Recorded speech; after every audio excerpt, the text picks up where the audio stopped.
Aku sebuah buku. Bahagian 3. Korang buat apa kat sini? Kita orang ada masalah sikit. Diorang ada kerosakan tapi tak tahu nak buat apa. Ensiklopedia kan pandai, mesti ada jawapan. Betul. Cara nak baiki buku yang rosak.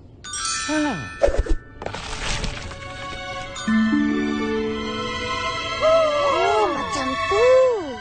Kita perlukan alat tulis. Perpustakaan ni besar. Mana kita nak cari? Kanyalah saya. Betul segala ceruk bangunan.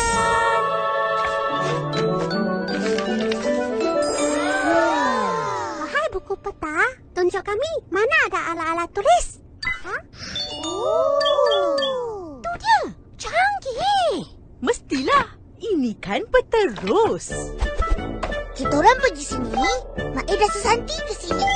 Ihsan dan Fizi di sini. Jaji tunggu sini. Saya mau pergi juga. Tak boleh. Kau dah koyak. Nanti habis muka surat kau berterabur. Betul. Mari kita pergi.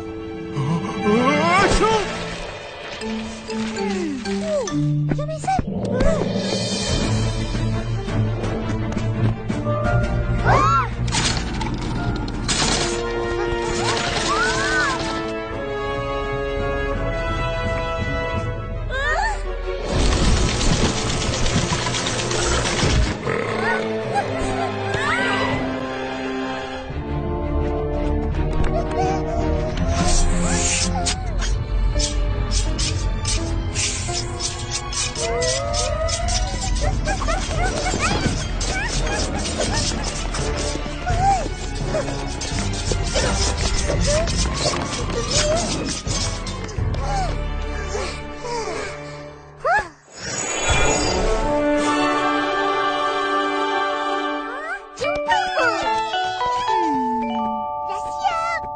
Sudah bersih.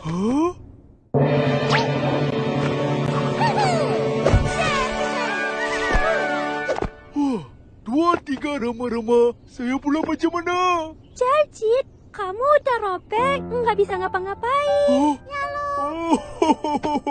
Saya sangat sedih. Siapa yang Jajit?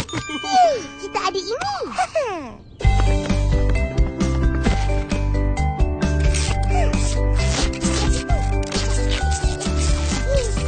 Saya sudah elok. Marvelous. Di waktu siang, surya memancar. Bila malam, bulan bersinar. Hari berganti,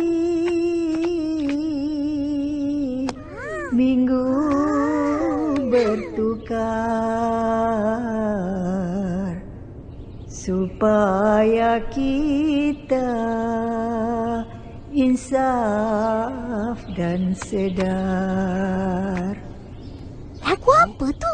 Tak pernah dengar orang nyanyi macam tu. Itu namanya syair. Aduhai malang Pak Kadok, ayamnya menang kampung tergadai. Ada nasi dicurahkan, awak pulang ke Buluran. Itu seloka. Jika diri mengenal syariat, pasti hayatnya menjadi berkat. Sedap ni dengar. Gurindam. Siapa tu? Itulah sastrawan negara, Datuk Dr. Zurina Hassan.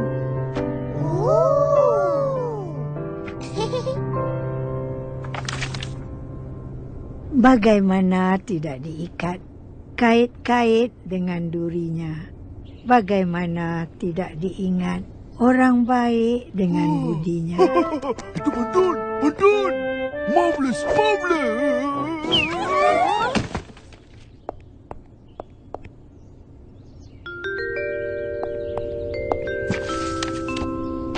Lah, banyak muka surat dah hilang. Dah kena koyak. Kesian. Bertampal-tampal.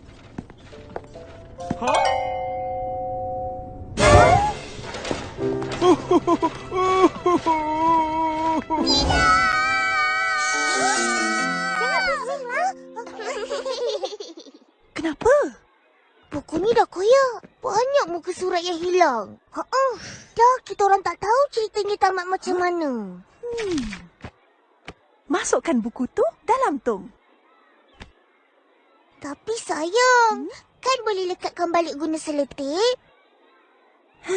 Boleh kalau muka suratnya ada. Ini dah tak ada. Ya tak iya juga. Cikgu, buku ni akan ke mana? Akan di kita semula. Maksudnya diproses menjadi barang baru. Kawan-kawan kena jaga dan hargai buku. Betul-betul. Kerana buku adalah jambatan ilmu.